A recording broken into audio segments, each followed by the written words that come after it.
Paz seja convosco, estamos aqui para mais um episódio da nossa temporada do podcast que você é fã e sempre acompanha, Paz seja convosco. Mais um tema muito espiritual, muito abençoado para atingir a sua vida com Deus, a sua vida emocional, os seus relacionamentos à volta. Eu tenho certeza que você vai estar inspirado com esse podcast de hoje. E já começo chamando você para acompanhar as nossas redes sociais.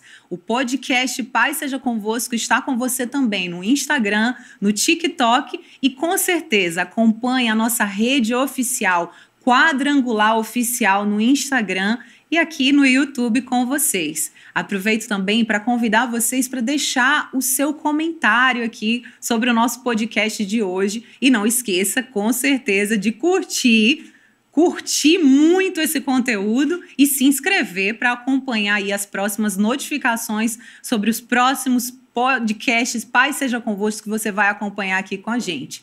E olha, gente, hoje o nosso tema está muito gostoso até de falar a respeito. Nós já estivemos conversando um pouquinho com o nosso entrevistado de hoje. Ele é professor, tem uma formação acadêmica vasta na área do direito, da administração, da teologia, da pedagogia, mas também é um obreiro credenciado da nossa Igreja do Evangelho Quadrangular. Estou falando para vocês do pastor Reginaldo Cardoso. Pastor, paz seja convosco, seja muito bem-vindo ao nosso podcast. Muito obrigado. Eu agradeço o privilégio, a oportunidade de estar aqui conversando com você e também conversando aqui com os nossos irmãos que acompanham, né? Todas as pessoas, na verdade, que acompanham essa conversa e bate-papo. É um privilégio poder estar aqui e falar um pouquinho a respeito desse tema tão legal, tão gostoso como você mencionou, né?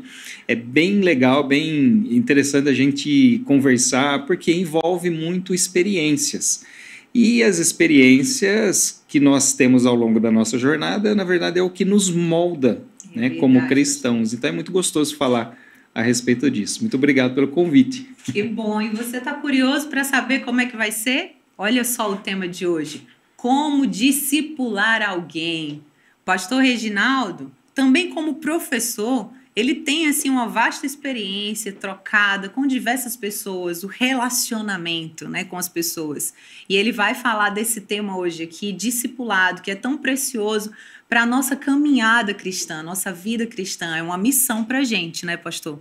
Sem dúvida. E a gente tem muito a abordar sobre esse tema, mas olha, eu espero que a nossa conversa aqui renda e consiga ficar no tempo que nós temos de limite, porque se pudesse a gente passava desse tempo de muita coisa que a gente tenha para tratar. Mas já para começarmos, veja, o discipulado é um chamamento de Deus, um chamamento do Senhor Jesus.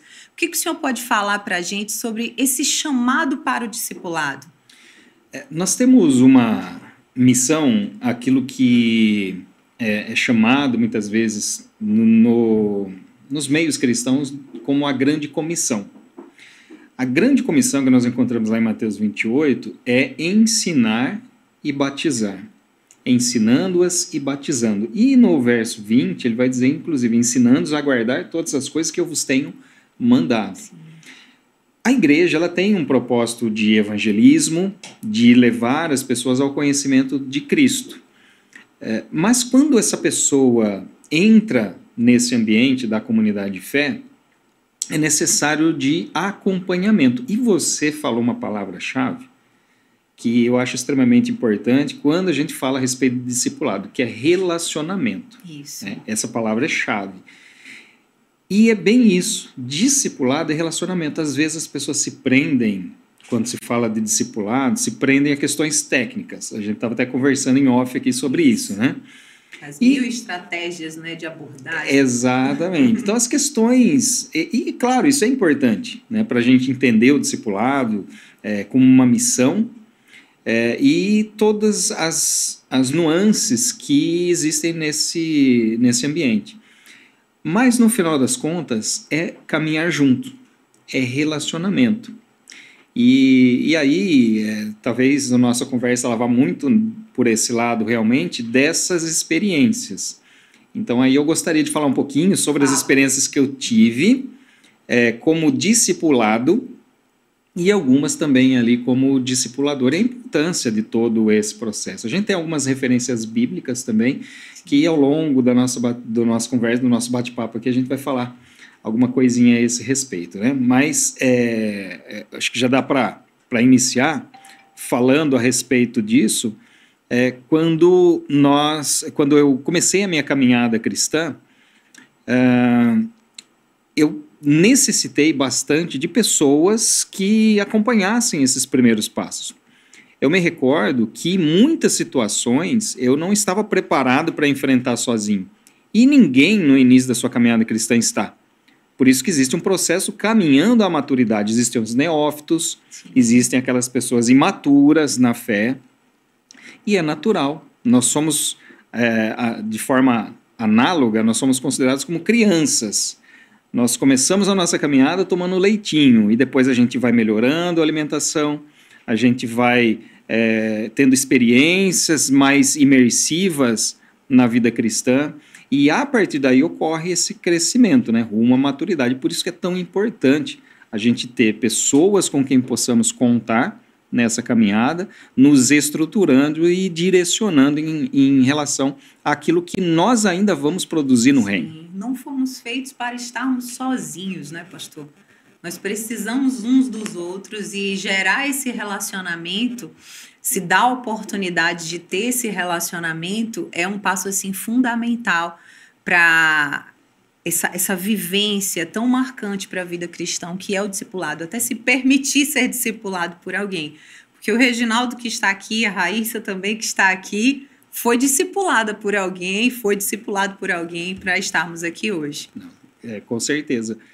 Quando você mencionou um pouquinho do currículo, é claro que isso, no final das contas, em relação à vida cristã, não é o essencial. Mas pensando um pouquinho nessa formação, nessa multidisciplinar que eu acabei desenvolvendo ao longo da minha vida, cada relação, cada contato acrescentou algo na minha vida. E eu costumo dizer até para os meus alunos o seguinte, falo, olha, a gente começa o ano letivo, chega ali no meio do ano, eu falo, olha, você não é mais o mesmo que começou no início do semestre. Por quê? Porque todas essas relações nos modificam ao longo da nossa caminhada. Então, eu não sou mais o mesmo, você não é mais o mesmo, porque nós somos transformados a partir dessas relações.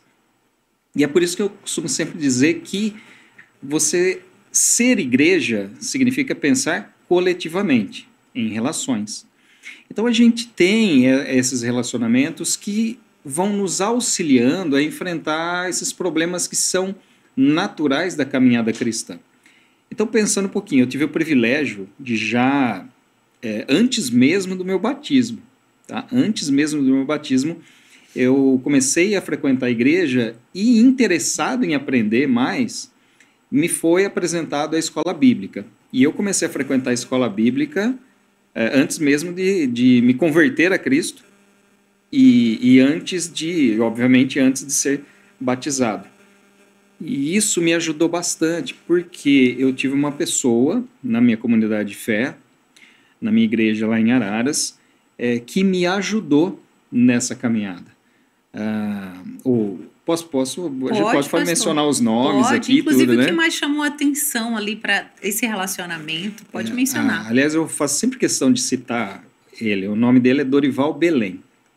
É um membro da nossa igreja muito antigo, e que já discipulou muitas e muitas pessoas. E eu tive o privilégio de ser discipulado inicialmente por ele. Então, eu lembro da avidez que eu tinha em aprender e da disponibilidade que ele tinha em ensinar. Sim. Uma das características que mais me chama a atenção, até hoje, em relação a quando eu penso nesse tempo, é exatamente no amor que ele tinha e na atenção que ele dedicava a esse relacionamento. Era perceptível o interesse dele na minha vida. E isso é essencial quando você desenvolve um relacionamento. Um relacionamento só alcança os frutos desejados quando existe essa interação realmente de parceria, de comunhão, de identificação e de propósito. Nós comungamos propósitos e eu tinha ali ainda uma visão muito limitada em relação ao que era ser cristão, o que era o reino de Deus, e ele com toda a paciência, o beabá, são as questões vividas, e eu me recordo que ele não iniciava a nossa conversa passando teoria. Ele iniciava perguntando, e aí, como é que foi sua semana? Ai, que legal. Eu acho uma pergunta, assim, fantástica para você iniciar uma conversa. E aí, como é que está a sua vida? E aí, como é que foi sua semana? Como é que foi seu dia? Imagine que você está, por exemplo, num relacionamento conjugal, alguém que é casado, enfim.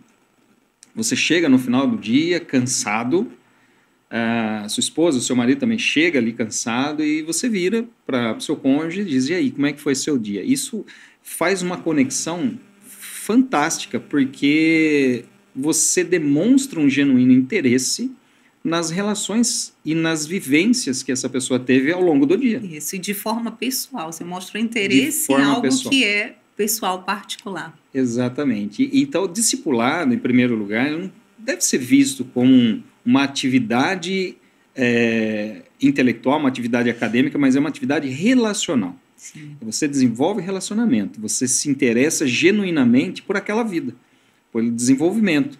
E a partir daquilo que eu narrava para ele, ele ia desenvolvendo aquilo que estava estabelecido nas aulas. Então, é óbvio que no meio da nossa conversa, ele abordou questões teológicas, digamos assim. Sim. Mas muito mais relacionado com as questões práticas da vida. Pastor, algo que me chamou a atenção na sua fala, eu acho que eu posso resumir com uma palavra. O discipulado precisa ser intencional. Perfeito. Discipulado precisa ser intencional. E como é o nome do seu discipulador? Dorival Belém. Dorival Belém. Eu tive uma Priscila e um Marcelo. Foram 2 irmãos que foram ali os meus discipuladores no início da minha caminhada de fé. E eles eram intencionais nesse trabalho. Quando o senhor fala sobre ser intencional, o senhor diz que é necessário também você carregar muito amor, demonstrar esse amor nessa intenção de fazer a pessoa crescer, reproduzir, né, na pessoa aquilo que você recebeu de Cristo primeiro. Só que isso não é fácil. E um dos tópicos que eu anotei aqui a falar com o senhor sobre esse como discipular alguém é a paciência também. Paciência, correção e amor. Eu acho que são 3 palavrinhas, 3 conceitos que aquele que está disposto a discipular alguém vai precisar, pastor, exercer, compreender muito bem? Olha, a gente tem vamos dizer assim, um elemento central na atividade de discipulado e a base para esse discipulado. O elemento central é a pessoa de Cristo. A base é a palavra de Deus. E quando nós lemos lá em 2 Timóteo 3,16, e a Bíblia nada mais é do que a revelação da pessoa de Cristo. Né? Jesus é a palavra viva, é a palavra encarnada. A Bíblia é a palavra escrita, é a revelação de Deus, é o sopro de Deus. E lá em 2 Timóteo vai dizer que ela é útil para diversas coisas, para ensinar, para exortar, ou seja, encorajar e para corrigir. Então, quando a gente pensa nessa dinâmica, todo o nosso propósito é nada mais, nada menos do que replicar o agir de Cristo nas nossas vidas. Ele age nas nossas vidas, comunica isso através do Espírito Santo, a gente vai falar até um pouquinho mais adiante em relação a isso, mas nesse momento, né, a atitude que nós precisamos ter. Eu costumo lembrar sempre, quando eu falo a respeito disso, de um texto que diz que nós devemos ter o mesmo sentimento que havia em Cristo Jesus. Eu acho algo, ao mesmo tempo, inspirador e... Lindo, mas desafiador. Desafiador, exatamente, essa palavra, desafiador. Por quê? Como é que eu vou sentir o que Cristo sentiu? Em alguns momentos, nós somos chamados a sermos imitadores de Deus. E isso é possível à medida que nós percebemos as nossas falhas, as limitações, aquilo que nós temos como, muitas vezes, dificuldades, e entregamos isso a Deus. E a partir daí nós somos ministrados pela graça de Deus nas nossas vidas. Paulo vai ser enfático nisso quando diz que quando sou fraco, sou forte. Sim. O poder de Deus se aperfeiçoa na nossa fraqueza, no sentido que nós nos tornamos dependentes dele e passamos a exercer de acordo com a orientação divina. E por que eu estou falando disso a partir dessa sua pergunta, para chegar agora na resposta?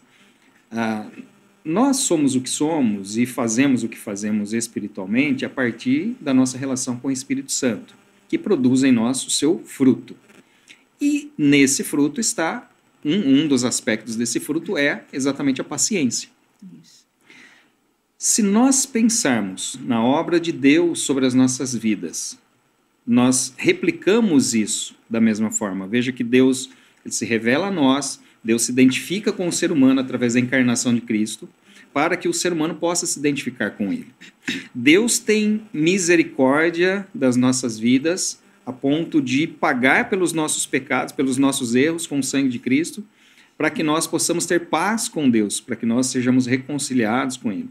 Deus age com paciência nas nossas vidas, de modo que nós temos a possibilidade de agir com paciência nas situações que nós enfrentamos também. Então, em resumo, nada mais é quando a gente fala de paciência no discipulado, nada mais é do que você replicar algo que Deus já direcionou. Já te deu primeiro. Já me deu primeiro. Deus me amou primeiro, por isso eu amo. Verdade. Deus teve paciência comigo, por isso eu posso ter paciência. Deus teve misericórdia comigo, por isso eu sou chamado a ser misericordioso também. Deus me perdoou e por essa razão eu sou habilitado também a oferecer o perdão. E, na verdade, isso é uma prática necessária ao cristão. E nessas relações, o amor, a paciência, a bondade permeia todo o ambiente do discipulado, de forma que você ensina, encoraja e corrige com amor, com bondade, com paciência. Não é tacando pedra, não é atirando pedra contra, não é acusando, não é encostando na parede, não é apontando o dedo, muito pelo contrário, é compreendendo que, da mesma forma que eu estava um dia nessa situação de cegueira espiritual, essa pessoa ela precisa ser desvendada nesse momento para que ela possa caminhar. Né? A palavra de Deus diz que os deuses desse século cegou o entendimento de muitos. Às vezes a gente olha para alguma situação, é muito comum, porque tudo a gente julga a partir de uma visão pessoal. Isso. É muito comum você olhar e falar assim, meu Deus, como é que não consegue enxergar? Como é que essa pessoa toma essa atitude? Como é que essa pessoa pode dizer tal coisa sendo cristã? Mas se eu parar um pouquinho para pensar no início da minha caminhada, eu vou me enxergar nessa pessoa. E por isso, essa experiência de relação com quem me discipulou me ajuda bastante, porque eu percebo, meu Deus, como essa pessoa precisou ter paciência comigo. Sim. Me ensinou quando precisava ensinar, me corrigiu quando precisava corrigir, me encorajou quando precisava encorajar. Eu costumo brincar que o Dorival Belém, ele me incentivou até a cantar. Bom, quem me conhece sabe que esse está longe de ser um dos meus talentos.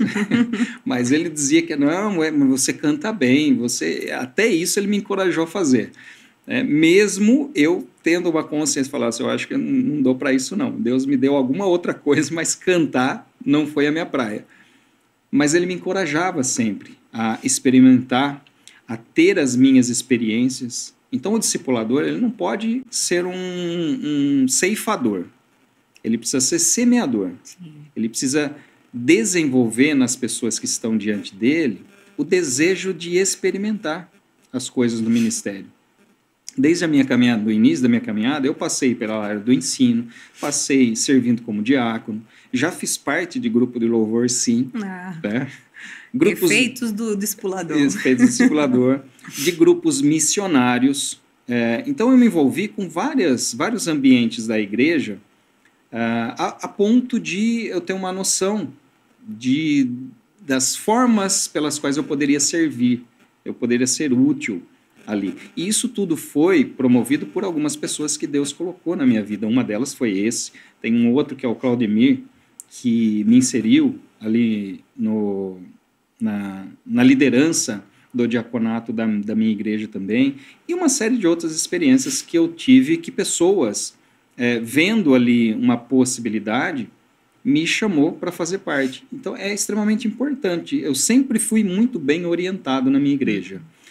Se uma coisa eu não posso reclamar, é que eu não tive oportunidades e eu não tive pessoas que me estenderam as mãos, que abriram os ouvidos e que abriram principalmente o coração, né, para me aceitar, para entender as minhas dúvidas, entender as minhas necessidades e me direcionar naquilo que era necessário nos vários momentos que eu passei ao longo dessa minha jornada cristã. O senhor falando me traz até a lembrança que diz lá em Efésios, né, a nossa necessidade de estar suportando uns aos outros, né, ali com mansidão, com humildade, amor, paciência, suportando aqueles que estão iniciando a caminhada. Agora, pensando, vou fugir da estratégia que falamos tanto e não ser tão técnicos, mas criando um molde aqui. Nosso convidado, pastor e professor, começou já direcionando a importância desse chamado, né? Jesus nos chama a irmos e fazermos discípulos. Então, entendemos essa responsabilidade que é de todo cristão, daquele que já fez por nós e quer que a gente foi chamado para continuar fazendo.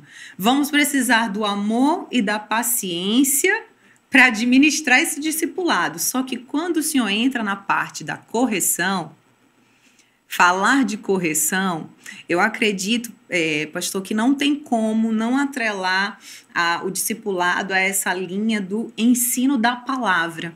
Porque, como o senhor bem falou, como corrigir, como exortar, orientar, se não for pela palavra. Porque se a gente não for pela palavra, a gente vai acabar indo para a linha de julgamento e muitas vezes até de se questionar como isso é possível. Inspirar alguém a agir de uma forma diferenciada, fora da caixinha, como diz a palavra, com a mente renovada, se ela ainda não aprendeu o que é isso. E eu queria que o senhor falasse um pouco sobre isso, entender como administrar esse ensino da palavra. Olha, eu costumo dizer que a nossa vida espiritual é sempre um equilíbrio entre uma atividade intelectual e uma atividade devocional.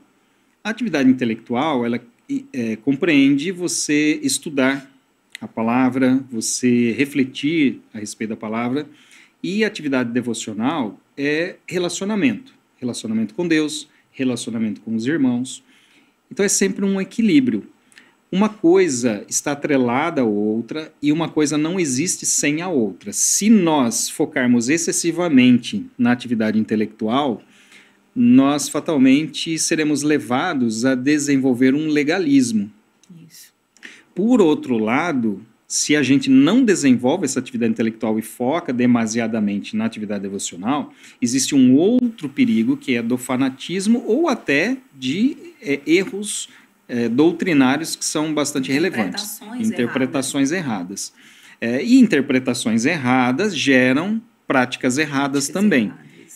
Então, o saber teológico implica em um fazer teológico. O fazer ele sempre vai estar relacionado ao que você é e ao que você sabe.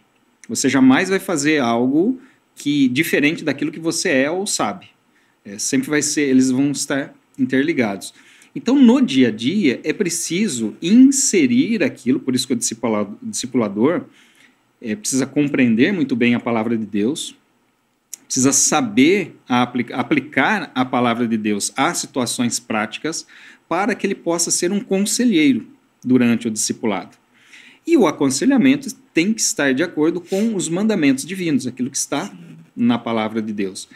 Então, essa conciliação é necessária no desenvolvimento. Eu me recordo que desde a primeira aula, eu disse aqui que as conversas sempre iniciavam com como foi o seu dia, como foi sua semana. Mas, ao longo desta aula, sempre tinha um ensinamento bíblico. Olha, vamos abrir lá um texto bíblico e analisar o que Jesus fala a esse respeito, ou o que Paulo fala a esse respeito. E aí você associa aquilo que você vive com aquilo que está lá no texto. E a partir do texto você identifica os pontos que você precisa melhorar, os pontos que você precisa corrigir, os pontos que você precisa reforçar, que estão já de acordo, que é aquilo que você precisa fazer de forma mais intensa. Então, essas coisas andam em conjunto. E você mencionou um texto que eu gosto demais, né, no início dessa última fala sua, que é sobre suportar a carga uns dos outros. Nesse mesmo texto, ele vai dizer assim, cada um deve levar a sua própria carga. Depois, ele vai falar, cada um leve a carga do seu irmão. Sim. Espera aí um pouquinho. Como? Eu preciso carregar a minha ou eu preciso carregar do meu irmão? Então, a resposta é os dois. Os dois. Mas nós precisamos entender em que sentido. Inicialmente, quem está sendo discipulado, principalmente, porque o discipulado não é só para neófitos, não é só para novos na fé. O discipulado é uma prática cristã que deve seguir toda a vida do cristão. Eu necessito de ser discipulado hoje. Um pastor precisa ser discipulado. É um tema que a gente vai precisar criar depois uma janelinha Sim. aqui, pastor, que é o desenvolvimento de liderança a partir do discipulado. Exatamente. Então, o primeiro ponto, carregue a carga uns dos outros. Eu tenho as minhas potencialidades, mas eu tenho as minhas fraquezas. Nas minhas fraquezas, eu preciso ser carregado, eu preciso ser suportado por outras pessoas. E suportado nesse sentido, não suportado no sentido, eu não suporto aquela pessoa, né? Suportar no sentido de oferecer um ombro mesmo ali, de andar junto. Você já viu uma pessoa mancando? Que você coloca o braço dela aqui, nos seus ombros, apoia aqui e ajuda ela a caminhar enquanto ela está mancando. Quando ela estiver boa para caminhar sozinha, então você deixa ela caminhar sozinha. Mas num determinado momento, essa pessoa pode precisar de um apoio de novo. Então, isso é constante na vida do cristão. Nós precisamos estar atentos para que dentro daquilo que Deus nos deu, possamos auxiliar essas outras pessoas também. Por outro lado, cada um leve a sua própria carga significa assumir a responsabilidade da caminhada rumo à maturidade cristã. Todo discipulado precisa envolver o desenvolvimento de intimidade com Deus, experiências com Deus e não autossuficiência, mas maturidade no sentido de caminhar sozinho ali também, não alheio de Deus, sozinho em relação às outras pessoas. Independência nesse sentido, né? A palavra independência no contexto cristão, às vezes, mal colocada, não soa muito bem, porque nós não podemos ser independentes, até porque nós não somos independentes. Dependemos de Deus, dependemos uns dos outros. Interdependência. Interdependência, exatamente. Mas eu preciso caminhar rumo à maturidade. Paulo critica, num determinado momento, algumas pessoas a estarem ainda tomando leite, quando deveriam estar ingerindo alimento sólido. Ele vai falar, olha, vocês já deveriam ser mestres, mas ainda estão aí nos rudimentos das coisas, precisam ser ensinados. Então, o discipulado envolve o ensino, a atividade, por isso que eu digo que a atividade é o equilíbrio entre a atividade intelectual e a devocional. O discipulado envolve tudo isso. Seria, então, uma necessidade não só intencional agora do discipulador de se achegar, de criar esse relacionamento para crescimento, mas também daquele que está sendo discipulado, está disposto a ser discipulado e a crescer, amadurecer nesse processo, né, para avançar. Mas por isso que eu falo que falar desse tema é muito gostoso, é um tema muito bom, porque é um círculo virtuoso, pastor. Imaginar, como você bem colocou, aquele que está discipulando alguém, ele está crescendo, porque ele vai precisar crescer para ensinar, para cuidar. Então, ele está melhorando. E automaticamente ele está fazendo outra pessoa melhorar também. E essa tem que entender que ela vai ter a responsabilidade de fazer outro melhorar. Exatamente, exatamente. Porque é um ciclo. Por que nós hoje somos bilhões de pessoas no mundo? Bilhões de cristãos. Começou com 12, porque eles foram discipulando pessoas que eram habilitadas a discipular outras pessoas. Sim. Quando nós ensinamos alguém, não pode ser com o propósito de que essa pessoa fique eternamente dependente de você. deve ser necessário, e aí tem um exemplo muito legal na Bíblia, que é a relação de Paulo com Timóteo. Sim. Timóteo aprendeu de Paulo caminhando no dia a dia.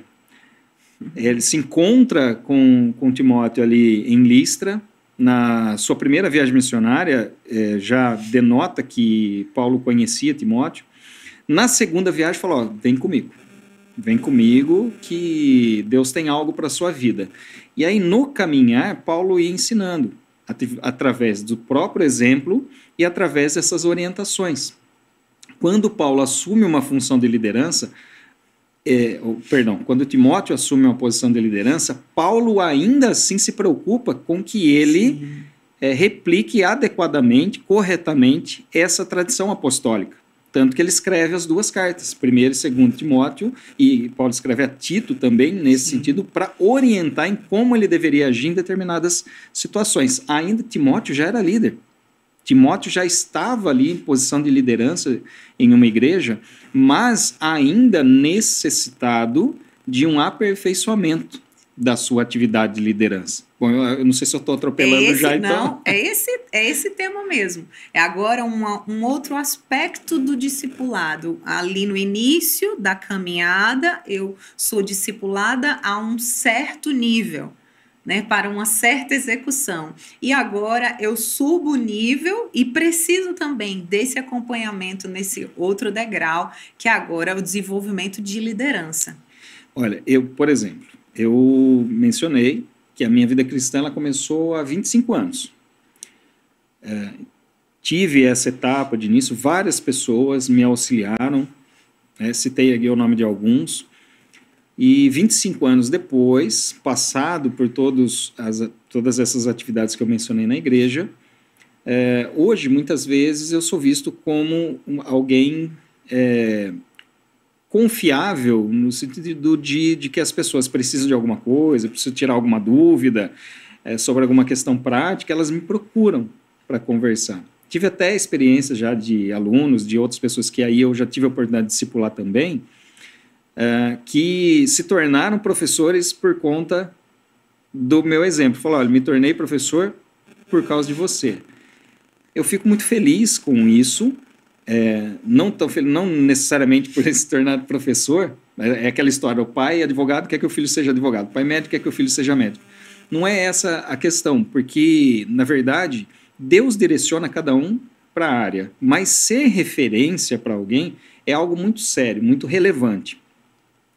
E essa seriedade, ela está relacionada com você compreender a razão pela qual você está nesse momento, nessa posição. Sim, propósito, hoje, né? Nós temos diversos pastores que ocupam liderança nas suas igrejas locais, que um dia foram esses neófitos, que um dia foram essas pessoas que necessitaram. Quando ela passa a ocupar uma determinada posição, existe algo na natureza humana que o leva a se tornar um pouco arrogante, ou desenvolver um orgulho. Sabe aquela coisa de tapinha nas costas, e a pessoa começa a assimilar isso? Isso é um perigo muito grande se nós não desenvolvemos a humildade e o reconhecimento de que nós somos o que somos pela graça de Deus. Pela graça, não podemos nos vangloriar, né, por nós mesmos. Paulo nos dá um ensino maravilhoso disso, né, em relação a compreender que ele não é que era porque, olha, eu sou muito bom, eu fui fariseu, porque eu estudei aos pés, tive o melhor professor, porque eu sou isso, porque eu sou aquilo. Não, ele fala: se eu vou me gloriar, eu me glorio na cruz de Cristo. E ele era o que era pela graça de Deus. Agora, nós precisamos ser ministrados nesse sentido. Por isso que é necessário esse acompanhamento constante. Hoje, ainda que, é o seu ponto que eu ia fazer a ligação da sua colocação, ainda que eu ocupe essa posição de relevância dentro da igreja, e obviamente que eu não falo isso no sentido de me vangloriar por isso, ou de me colocar, não é nada disso. Nós precisamos assumir a responsabilidade de quem nós somos. Um pastor é referência, sim, para os membros da sua igreja. Sim. Então não adianta ele falar: não, imagina, o nosso referencial é Cristo. Não, Paulo falou: sede meus imitadores, como eu sou de Cristo. Então, à medida que esse pastor reflete a Cristo, nós podemos tomar esse pastor como referência. E essa referência, ela precisa estar sempre sendo lapidada. Nós jamais alcançaremos a perfeição. Isso é muito claro. Mas, ao mesmo tempo, Paulo em Efésios vai dizer que nós temos um alvo, que é a estatura de varão perfeito. Sim. Se a gente sabe que o nosso alvo é ser perfeito, e se eu sei também que eu não vou alcançar essa perfeição, o que me leva a me mover em direção a buscar essa perfeição? É exatamente essa compreensão da minha incapacidade contínua. Nós jamais seremos perfeitos. Seremos perfeitos quando aquele que é perfeito voltar e nos glorificar e nos transformar à sua imagem. Sim. Aí sim. Mas nessa vida, não. A perfeição é algo que não necessita de acréscimo nenhum. Se alguém diz ser perfeito, essa pessoa está dizendo que, olha, eu não, já sei de tudo, não preciso ser lapidado em mais nada, eu sou o supra-sumo, a última bolacha do pacote, a última Coca-Cola do deserto e todo mundo tem que aprender comigo. Então, pode me levar, pois é, né? Então já me leva. Então já me leva. Porque já que eu sou assim tão perfeito, essa condição não existe no ser humano. E a vida cristã, ela nos leva a uma condição de humildade realmente diante de Deus, saber que nós somos o que somos por Ele e nós jamais alcançaremos a perfeição. Se jamais alcançaremos a perfeição, mas há necessidade de um crescimento contínuo, ninguém cresce sozinho. Nós necessitamos uns dos outros. E por isso é necessário que um pastor ele seja pastoreado. Isso é um assunto muito comum, às vezes falado, inclusive em treinamentos pastorais, treinamentos de pastores, a necessidade de ter alguém com quem conversar. Com quem sentar, quem possa ensinar, quem possa corrigir, quem possa nos encorajar, dependendo da situação. O pastor da igreja onde eu estou agora, reverendo Brocanelli, outro dia eu estava conversando com ele e ele disse o seguinte: nossa, olha, aprendi uma coisa. Ele tem 83 anos, então eu posso falar da idade dele porque ele fala isso direto, então não tem problema com isso. 83 anos. Desses 83 anos, salvo o melhor juízo, se eu não estou errando na conta, que ele tem 63 anos de vida cristã. 63, 64, talvez eu esteja errando por 1 ou 2 anos aí. E ele está aprendendo ainda. Então, eu me espelho nessa condição dele se colocar nessa posição de humildade pedagógica, né? Até alguns pedagogos, filósofos que usam essa expressão humildade pedagógica, que é a humildade que você tem de saber que você não sabe todas as coisas o tempo todo sobre tudo. Sim. Então, a gente sempre tem algo a aprender de Deus, a gente sempre tem algo a aprender com os nossos irmãos. Um líder não pode se furtar a isso. Um líder cristão, um pastor ou qualquer liderança dentro das igrejas, eles devem estar conscientes dessa situação, dessa condição e a necessidade de constantemente estar sendo também corrigidos. E é aí que entra a humildade. Porque, cá entre nós, uma correção, a princípio, e não sou eu que estou dizendo, a princípio, a Bíblia diz que traz um desconforto. Porque ninguém gosta de ser confrontado. Você chegar e falar, olha, você errou. É algo que nem todo mundo recebe de bom grado, assim, de cara. Sim. Mas isso produz, quando nós recebemos a correção, principalmente se ela é pautada na palavra de Deus, posteriormente ela produz bons frutos para as nossas vidas. E essa consciência ela deve acompanhar todo o processo da vida cristã. E o discipulado é exatamente isso. Eu acredito, pastor, indo já para um outro tópico que a gente trouxe para tratar aqui, já passamos para o testemunho, para a parte do testemunho. Eu sou muito impactada quando a gente enxerga o discipulado através da sua vida, né? Sua vida sendo reproduzida em outras vidas, mas são duas nuances assim muito importantes. Uma, a vida nova em Cristo, então as práticas já não as mesmas de antes, né? Tudo velho se passou e agora se faz novo, mas também o testemunho de fé. E aí o senhor trouxe o exemplo do seu pastor na sua igreja, eu trago da minha pastora Cida, que ela, sem falar, sem dar uma palavra, ela discipula as pessoas na prática da fé, com a inspiração que ela passa de fé, principalmente diante de desafios na área da saúde. E muitos milagres que Deus já fez na vida dela, meu carinho, meu respeito pela pastora por isso. E ela inspira as pessoas, discipula a pessoa a ter fé, a praticar a fé. Eu gostaria que o senhor falasse sobre essa parte que é tão importante. A gente vai ainda finalizar um pouquinho falando de relacionamento, mas o testemunho nesses dois aspectos. Olha, quando você fala de fé, eu tenho um pensamento que eu sempre utilizo, que é o seguinte: às vezes você pega lá Hebreus 11:1, a fé é o firme fundamento das coisas que se esperam e a certeza daquilo que não se vê. Maravilha. Entendeu o que você acabou de dizer? Entendeu? O que é fé? Acabei de dizer, a fé é o firme... Você não explicou o que é fé. E eu gosto muito da associação que existe na figura de Abraão, que ele é considerado o pai da fé, é um dos exemplos de fé que são citados em Hebreus, e a fé que Abraão demonstra, ela está relacionada com a confiança que ele teve na promessa, naquilo que Deus estabeleceu sobre a vida dele. Ele leva o seu filho para sacrificar, mas não é esse o ato que determina a sua fé. A sua fé é determinada por aquilo que antecede o ato. Deus, num determinado momento, disse a ele e fez uma promessa, falou: olha, sua descendência será assim, assim, assim. E vai ser esse aqui é o filho da promessa. E quando Isaac aparece, ele se alegra nisso, por ver ali materializado. Mas, de repente, Deus pede Isaac. E ele não titubeia. É até estranho, a gente às vezes pensa, mas como assim não titubeou? É certeza que ele teve ali uns minutinhos de reflexão, né? Mas a Bíblia não menciona isso. A Bíblia diz que ele pegou e foi. E quando ele estava subindo lá a montanha, ele disse para os moços que estavam acompanhando: olha, vocês fiquem aqui, nós vamos subir, vamos adorar, e quando nós terminarmos, nós voltaremos.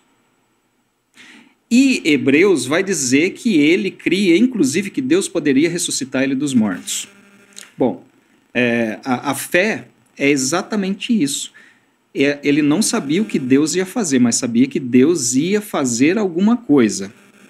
E por essa razão ele é considerado como o pai da fé, porque ele confiou na fidelidade de Deus em relação às suas promessas. Por que eu estou fazendo esse preâmbulo aqui? Para falar a respeito desses testemunhos, né? Desses testemunhos. Porque quando nós vemos esse exemplo de Abraão, não é um exemplo que deve nos inspirar no sentido a compreender a dinâmica da fé, mas deve ser um exemplo que nos leva a vivenciar a fé. E essa vivência de fé nós encontramos nessas pessoas que encontramos no dia a dia, na nossa caminhada. Os nossos pastores, os nossos irmãos, os nossos líderes, tantas e tantas pessoas que através dos seus exemplos nos inspiram a termos as nossas próprias experiências. Ninguém amadurece na fé através da experiência dos outros. Então, esses testemunhos são fundamentais para que a gente possa desenvolver também as nossas experiências. Eu tive diversas experiências durante a minha caminhada relacionadas a diversas situações. Situações jurídicas, situações de relacionamento, situações de saúde, quando eu pude ver o agir de Deus, situações espirituais no sentido da manifestação espiritual, através da atuação do Espírito Santo nas nossas vidas, de ensinar, orientar, aconselhar, enfim. E esses testemunhos, eles são essenciais nas nossas vidas. Quando a gente conta para alguém aquilo que Deus fez nas nossas vidas, para aquela pessoa que está ouvindo, aquilo se materializa. Às vezes, fica muito abstrato eu usar um exemplo bíblico. É claro que todas essas experiências, elas devem encontrar um amparo teológico nas Escrituras, Mas experiência é individual. Cada um deve ter a sua. Aqui, muitas vezes, quando eu vejo Abraão sacrificando Isaac, às vezes eu sou levado a pensar, pô, tá, ele pegou o filho, eu não consigo compreender o que se passava no coração dele, porque é individual. Ninguém pode, só Abraão pode dizer o que passou no seu coração, o que passou no seu pensamento, sim, quando Deus pede Isaac. Assim, as nossas experiências, embora as experiências de outras pessoas, testemunhos, possam nos inspirar, né? Nos provocar. Mas aquilo que nos transforma no dia a dia são as próprias experiências. Sim. Por isso que nós devemos buscar as nossas experiências e quem discipula deve incentivar as pessoas a buscarem essas experiências também com Deus, para que a gente caminhe rumo a essa maturidade. É extremamente importante esse testemunho. Então, e mais uma vez, a gente volta naquela questão do equilíbrio, de você ter uma atividade intelectual, de conhecer a palavra de Deus. Então, veja, eu fiz aqui uma breve explanação a respeito da fé.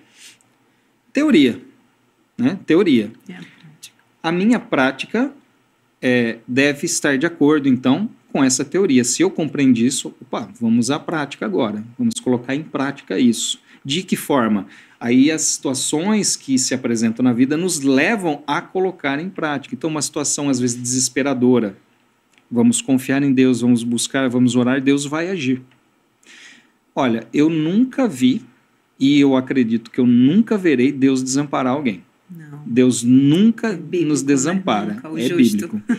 E nem é desamparo, mas ele só não age quando a pessoa resolve assumir as rédeas. Resolve assumir a situação, pegar as rédeas nas suas mãos. E aí, meio que pedagogicamente, é como se Deus ficasse olhando e falasse, tudo bem, vamos ver até onde você vai. Até o ponto em que ele falou, Senhor, eu preciso de ti, da sua atuação. E Deus age. Se buscar, vai encontrar. Eu vejo isso na vida dos meus pastores, eu vejo isso na vida de várias pessoas ao meu redor. Eu tento replicar isso na minha vida e tento incentivar as pessoas que estão aos meus cuidados também de buscar essas experiências. E quantos testemunhos eu tenho ouvido de pessoas que fizeram isso e foram edificadas pela palavra de Deus, foram corrigidas, foram orientadas, foram curadas. Então a gente viver realmente e ver na prática a fé se tornando real nesse sentido. Ela salta das letras da Bíblia e vem para o mundo real da nossa vivência prática. Amém. Pastor, 2 aspectos para a gente chegar, já estamos pertinho do final do nosso podcast, uma pena, né? Porque muito bom esse tema, mas tem muito para render. Já foi nosso tempo? Não, ainda temos um tempinho. Temos dois aspectos muito importantes que eu acho que vai trazer uma visão assim didática para a pessoa ir, né? Colocar em prática esse discipular alguém. Uma é sobre a oração e a dependência do Espírito Santo. O senhor até mencionou no início, e a gente sabe que tem coisas, como a Bíblia nos fala, que é só Ele que vai fazer. A gente vai agir como cooperador, né? Seremos cooperadores do Espírito Santo à medida que a gente vai e se dispõe de forma intencional a discipular alguém. Mas a transformação, a renovação de mente, só quem vai fazer de fato é o Espírito Santo. E eu gostaria que o senhor trouxesse até exemplos para a gente, né? Palavras sobre isso. Olha, em relação à autonomia da busca da maturidade, cada um deve buscar essas disciplinas espirituais individualmente. Porém, no corpo de Cristo, existem diversos níveis de consciência a esse respeito. Sendo assim, aqueles que têm uma consciência maior devem incentivar aqueles que têm uma consciência menor a desenvolverem essas práticas. Quando a gente fala de oração, jejum, leitura e meditação da palavra de Deus, ninguém está falando grego, ninguém está falando coisa que nenhum cristão saiba que tem que fazer. Todo cristão sabe que tem que orar, todo cristão sabe que tem que jejuar, todo cristão sabe que tem que ler a Bíblia, né? Mas, muitas vezes isso é negligenciado. Negligenciar algo significa você deixar de fazer aquilo que você sabe que deve fazer. Sim. Isso é negligência. dar um exemplo prático aqui. Se você está com o seu carro lá com o pneu careca, vai fazer uma viagem aí, sair aqui de São Paulo para ir lá para o litoral. Está com o pneu careca. Está se arriscando. Você sabe que deve trocar, mas não troca. É algo que você sabe que deve fazer e não faz. Isso é negligência. Né? Você negligencia. Se acontece algum acidente, isso obviamente não é dolo, ninguém tinha o desejo de causar o acidente, mas isso é causado exatamente por negligência, por deixar de fazer aquilo que sabia que deveria fazer. Espiritualmente funciona da mesma forma. Se nós negligenciamos algumas atividades, algumas práticas, alguns acidentes podem acontecer aí no meio do caminho. E por isso que nós precisamos praticar e incentivar as pessoas a essa prática. Eu costumo dizer o seguinte, a oração, ela gera comunhão. A oração é uma prática de fé. Porque você ora para alguém que você não consegue pegar. Você fala com alguém que você não está vendo ali. Mas você consegue sentir a sua presença e sabe que é real. E é isso que a Bíblia diz, que é necessário que aqueles que creem em Deus, que aqueles que se aproximam de Deus, creiam que Ele existe. É uma ação de fé. Isso gera comunhão com Deus. O jejum, ele gera resistência espiritual. Nós temos diversos percalços no nosso caminho. O Senhor Jesus disse que no mundo nós teremos aflições, e não é uma possibilidade, é uma realidade, né, essas aflições, situações difíceis que nós enfrentamos. E o jejum nos auxilia nesse fortalecimento, nessa resistência. A palavra de Deus é alimento que nos gera força. Então nós desenvolvemos uma comunhão com Deus, que por sua vez também nos leva a uma resistência espiritual e que nos dá força para levantar e continuar ali a nossa caminhada cristã. Se alguém às vezes está passando por alguma dificuldade nesse sentido, olha, eu não sinto de orar, eu não tenho vontade de jejuar, eu não consigo ler a Bíblia. Qual que é a minha recomendação? Ore, jejue e leia a Bíblia. Eu não gosto de ler, leia. Eu não gosto de orar, ore. Aí eu não tenho força para jejuar, jejue. Não tem outra forma de você aprender senão fazendo, executando essas práticas espirituais. Numa fase, talvez das mais complicadas que eu passei durante toda a minha vida, eu só fui fortalecido realmente, só permaneci de pé, exatamente a partir dessas práticas espirituais. E eu não vou dizer que eu sempre tive vontade de orar, não. Muitas vezes eu dobrava meu joelho meio que forçado, meio que assim, Senhor, não sei por onde começar, não sei o que falar, mas estou aqui, eu preciso do Senhor. Na verdade, eu estou falando que estou com dificuldade de orar, mas isso já é uma oração. Isso. Às vezes a pessoa pensa em oração com o Senhor onipotente, palavras rebuscadas, difíceis. Não é nada disso, é o simples, é você conversar. Nós estamos batendo papo aqui. Isso. Bata um papo com Deus. Converse com Deus. O Espírito Santo vai fazer o que a gente não consegue. E o Espírito Santo intercede por nós com gemidos inexprimíveis, a ponto de que nós somos ministrados e fortalecidos nesse momento de angústia, de dificuldade, e nós conseguimos passar por isso. A Bíblia diz que o dia mau é uma realidade também. Quando o dia mau vier, não está falando se ele vier, ele virá. Uma hora ou outra, de repente, você é pego dessa forma. Mas nós podemos ser pegos de surpresa, mas jamais desprevenidos. É diferente ser pego de surpresa ou desprevenido. Desprevenido significa você não ter a base necessária para suportar isso. Mas nós temos a base. Nós temos a presença do Espírito Santo que nos fortalece. Quando nós encontramos alguma dificuldade, quem é que nos conduz? Quem é que nos guia, nos orienta, nos consola? Quantas vezes eu fui ministrado pelo Espírito Santo? Estava triste, abatido, para baixo, e vem aquela força que alguém diria, falando, nem sei de onde veio, mas nós sabemos de onde vem, que é da presença do Espírito sobre as nossas vidas, que nos conduz realmente a superarmos todas essas dificuldades. Então, essas práticas, elas são necessárias, elas não são recomendáveis, não é uma recomendação, é uma necessidade para o cristão. Se você quer ter uma vida de comunhão, se você quer estar resistente ao dia mau, se você quer ter forças para ultrapassar essas barreiras que às vezes se levantam, esse é o caminho. Não dá nem para falar que é o segredo, porque não é segredo. Está claro aqui na palavra de Deus, revela que essas base, são... né? É a base. É a base. E assim nós podemos avançar, né? E continuar caminhando, ensinando outras pessoas também. E curioso que, como a Bíblia fala, né, o Espírito Santo vem não só como nosso consolador, mas também como nosso guia. É ele que nos guia como filhos de Deus. Eu imagino a posição como discipulador de alguém, como nós precisamos do Espírito Santo para saber conduzir, né, em cada momento, saber a palavra certa, o direcionamento certo, e o incentivo a isso só vai nos ajudar a ter resultados. Sem o dúvida. incentivo a essa busca vai gerar o fruto que a gente ali tanto espera, né, pastor? Eu lembro que em várias situações, na verdade, não foi uma situação única, de aconselhamento de algumas pessoas, lá na igreja de Araras, por exemplo, nós temos o que é chamado de plantão espiritual. A gente fica ali, pessoas ligam, pessoas vão lá pessoalmente para diversas situações. Já várias vezes passei pela seguinte situação, a pessoa falando e eu pensando, meu Deus do céu, me dá a tua graça. O que eu vou falar para essa pessoa? Já aconteceu isso né? também. O que eu falo?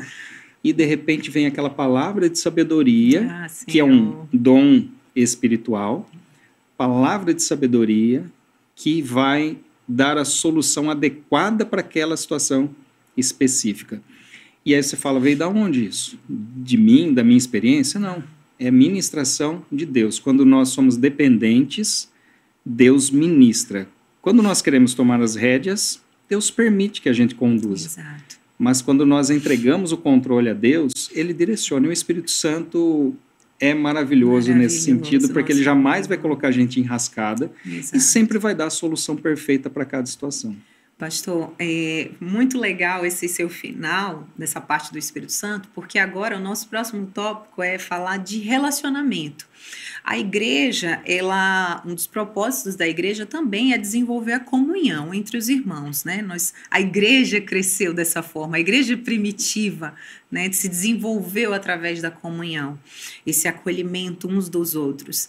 É ali que a gente tem a oportunidade de desenvolver as relações também, os momentos de recreação. O senhor até menciona isso no curso, que nós vamos divulgar aqui, o curso de discipulado, que o pastor e professor Reginaldo ministrou para o Quadrangular Play só sobre esse tema, e ali sim você vai ter estratégias, técnicas específicas. Aqui é um bate-papo.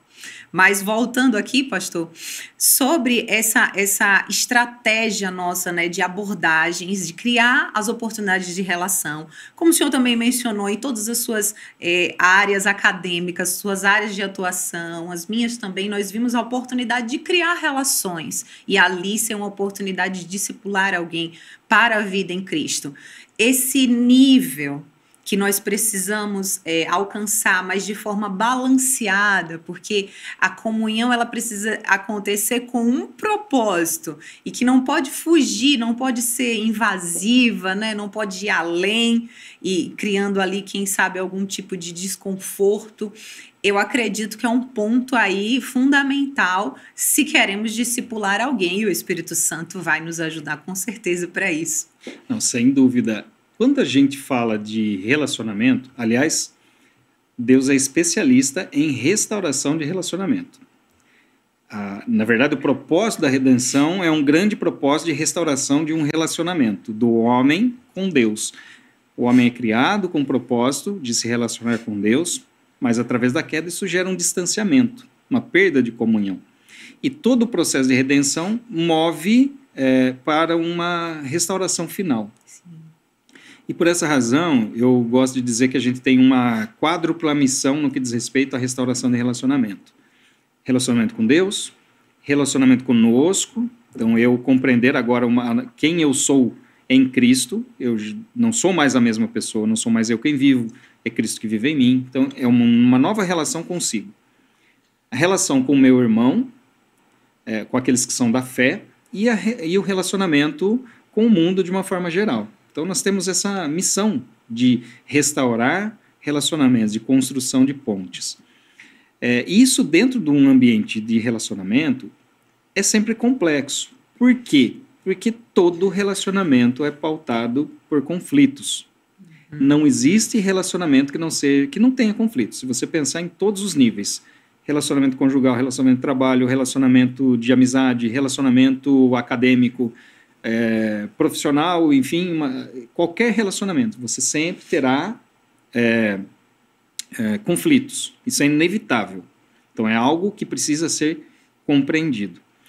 Agora, esses relacionamentos, existem formas de resolução adequadas, que estão de acordo com aquilo que é revelado nas Escrituras. Essas estratégias de resolução de conflitos. A orientação do Espírito Santo. A modulação, muitas vezes, do nosso temperamento. Porque isso influencia bastante. Então, pense no ambiente da igreja. Quantos tipos de temperamento existem ali? Todos os tipos de temperamento são presentes. Né? Existem várias teorias a respeito disso, não é nem o foco, a gente nem vai entrar nisso, mas alguns falam que é 4, 5, 6, então, enfim. O mais comum, normalmente, a gente ouve são 4 temperamentos, os temperamentos base. E aí você tem algumas variações. Imagina 2 coléricos se chocando, por exemplo. E isso vai acontecer no ambiente da igreja.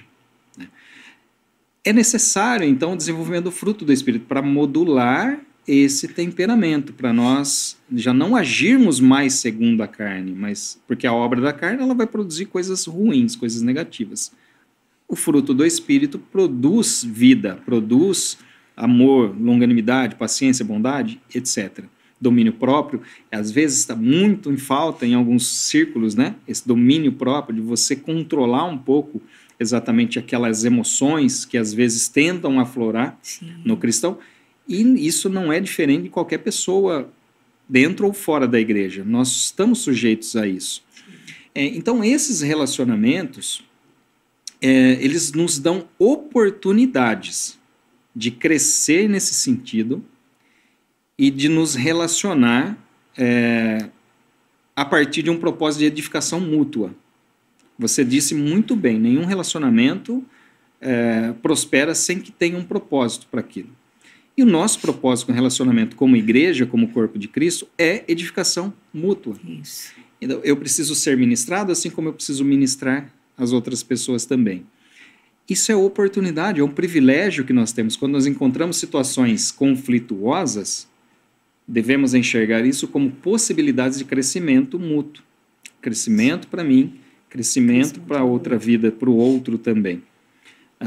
Eu acho que isso é fundamental na vida cristã, na vida em comunidade, na igreja,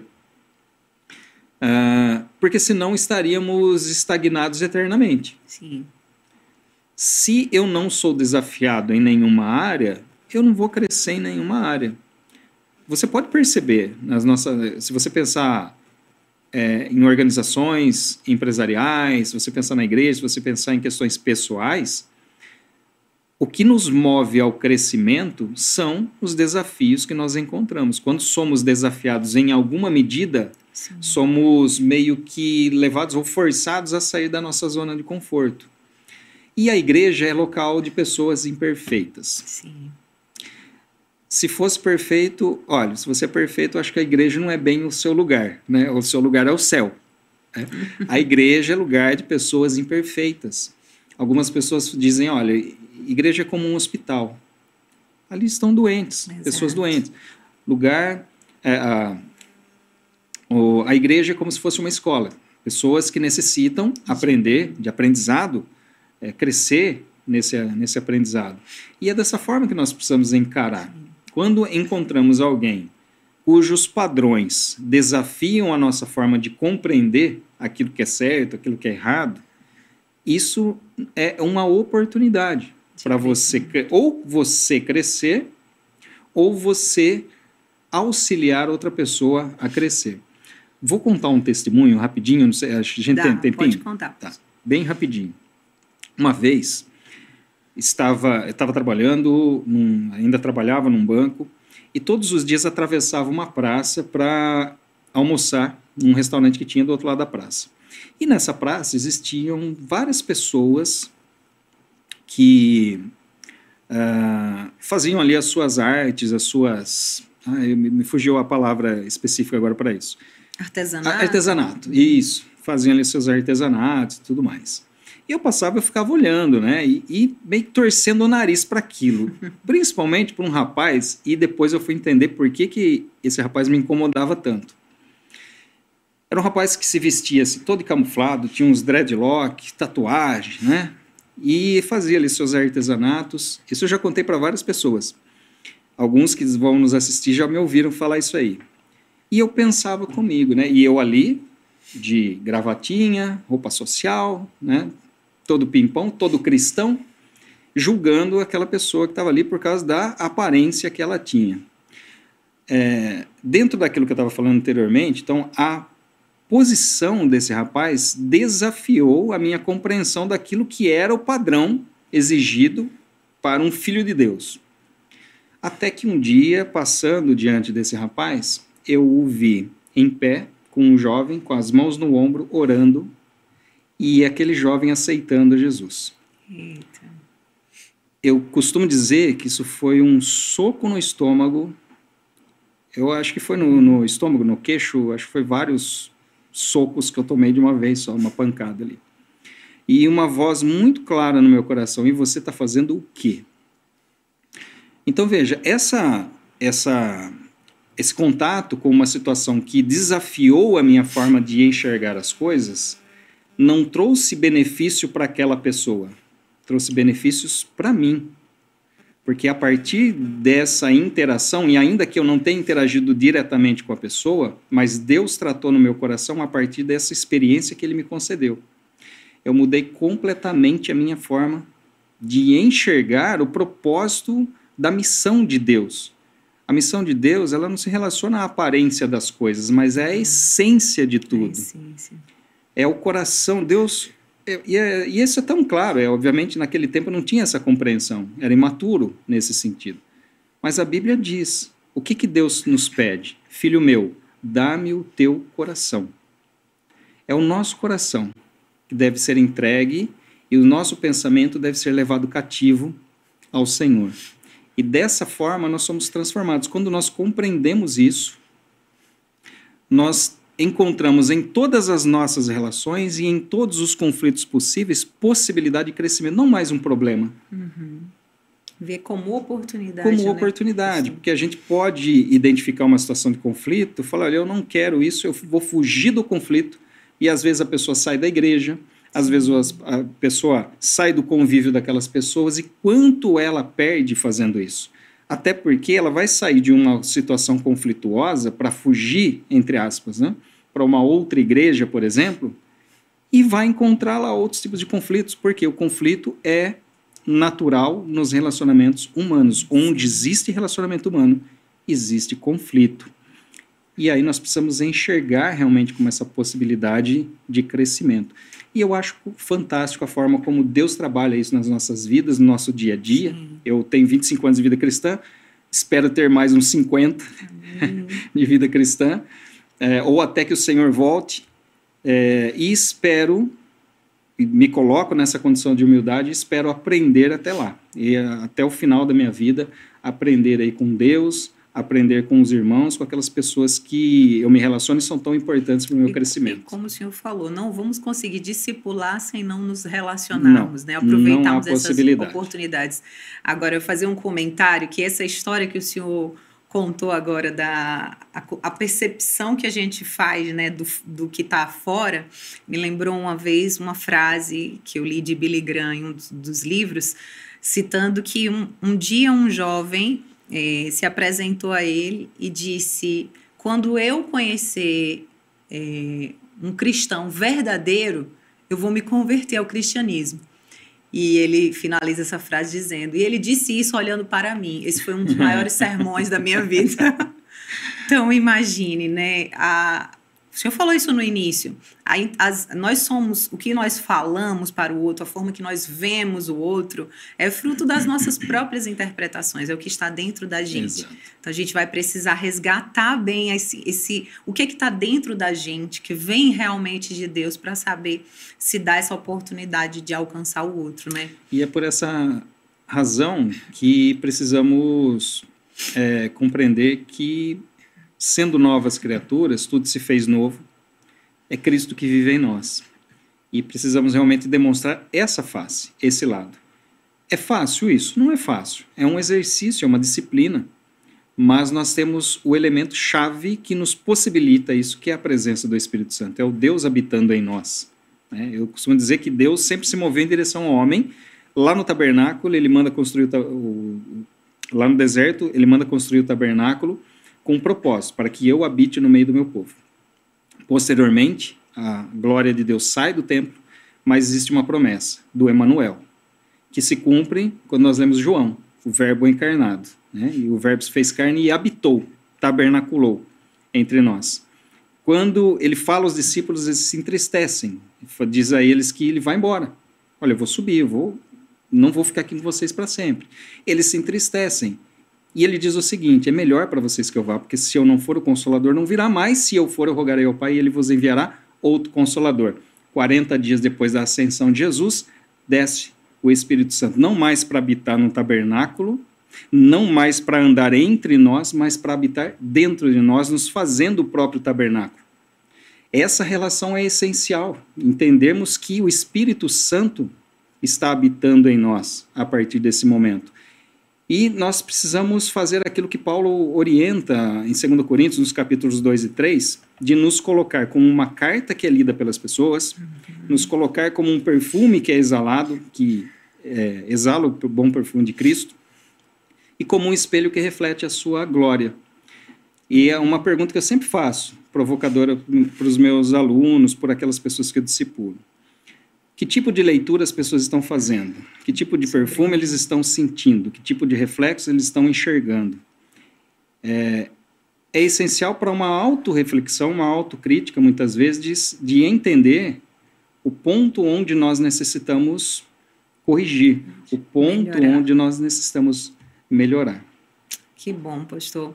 Olha, o pastor Reginaldo Cardoso, ele também é professor da nossa faculdade Semple McPherson e ele é diretor acadêmico de conteúdos, então, das disciplinas que são tratadas na faculdade. E o pastor fez uma participação muito significativa na nossa plataforma Quadrangular Play, essa plataforma de streaming diferenciada da nossa Igreja do Evangelho Quadrangular, que com a visão ampla abraçou essa oportunidade para qualificar pessoas, capacitar pessoas com um conteúdo diferenciado que vai enriquecer a sua vida ministerial, a sua vida pessoal também emocional, seus relacionamentos, enfim, diversos temas importantes para o nosso cotidiano que vão impactar a sua vida. Então, eu gostaria que nosso professor e pastor falasse um pouquinho desse curso específico sobre discipulado que vai ser lançado na nossa plataforma Quadrangular Play. Olha, eu gostaria de encorajar você a acessar, ver e rever os conteúdos que estão lá. Essa plataforma ela foi idealizada com o propósito de gerar essa transformação, esse crescimento. Embora nós falamos de relacionamento pessoal e individualizado, existe hoje, através dessas ferramentas digitais, a possibilidade de alcançarmos potencialmente mais e mais pessoas. E essa plataforma vem exatamente nesse sentido, de promover cursos profundos em relação às questões práticas da vida cristã e diversos outros temas que são abordados. Então não perca a oportunidade de acessar esse conteúdo, todos os conteúdos que são disponibilizados lá no Quadrangular Play, para que você possa cada vez mais enriquecer o seu conhecimento e inspirá-lo também nas práticas espirituais necessárias à vida cristã. Eu espero que esse curso ele seja realmente bênção na sua vida. Que bom.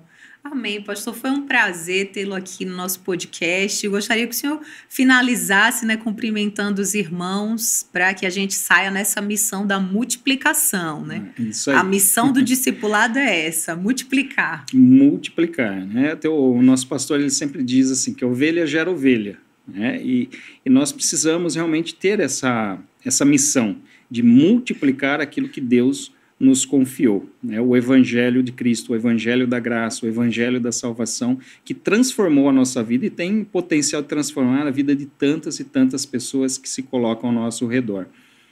Então, que nós sejamos encorajados a realmente praticar isso nas nossas vidas, multiplicar esse conhecimento, buscar pessoas que nos auxiliem e alcançarmos maturidade suficiente para que possamos ajudar outras pessoas. E se você me permite, chamar as pessoas que estão nos ouvindo também para acompanhar as redes sociais da Faculdade Macpherson. Sim, né? sim. Então, nós estamos ali, você pode encontrar no www.macpherson.org.br, que é o site da faculdade, mas também pelo Instagram, onde ali você pode acompanhar todas as atividades que nós desenvolvemos, as atividades teóricas e atividades práticas que nós desenvolvemos na faculdade junto com os nossos alunos, que é @MacPhersonBrasil. Então lá no Instagram, @MacPhersonBrasil, além das informações relacionadas à faculdade, também ali estão algumas das atividades que nós desenvolvemos no nosso dia a dia.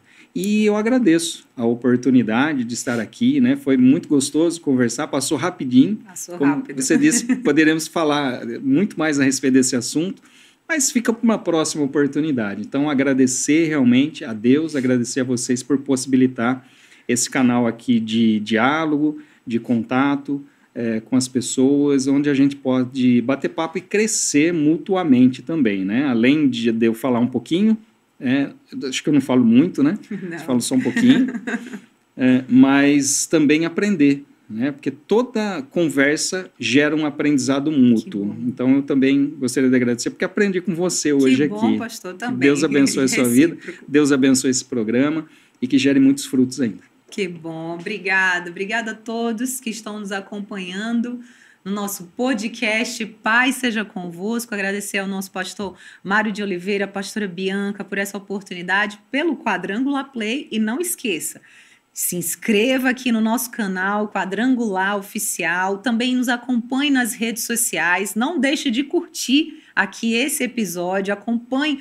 todos os episódios dessa nossa 6ª temporada e não deixe de acompanhar tudo que nós trazemos também nas nossas redes sociais oficiais, Quadrangular Oficial, Paz Seja Convosco Podcast, também no TikTok, no Instagram, e eu espero você até a próxima.